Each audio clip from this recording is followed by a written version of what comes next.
Waar is Marianne? Die ligt in de kamer hiernaast. Ik hoop dat ik niet te lang gewacht heb voor ik eens met je praat. Ik weet alles al die tijd. Ik heb het zien aankomen. Als je leven lang naar apen kijkt, dan weet je iets over mensen. Ik vind het vervelend. Dat hoeft niet. Misschien heb ik een veel te jonge vrouw getrouwd en is dit de prijs die ik moet betalen. Ik weet het niet. In elk geval, wat kon ik doen? Uitnodigingen aannemen, lezingen verzinnen. Anders zou mijn leven met Marianne ondraaglijk zijn geworden. Maar nou gaat het me te ver. Als mensen praktisch van mijn balkon de dood inspringen.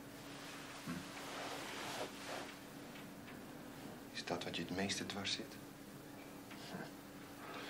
Het gaat er niet zozeer om wat mij het meeste dwars zit. Het gaat erom wat ik eraan kan doen. Misschien naar Afrika teruggaan. Ja, is niet zo'n gek idee.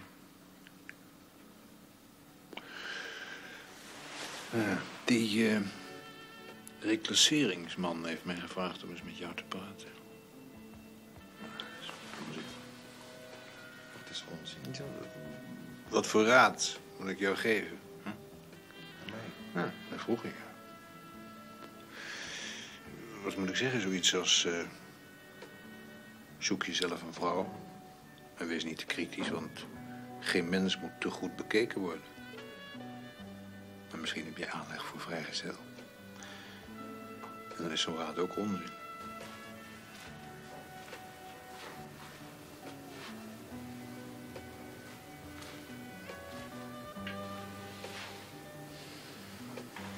Voel je wat beter?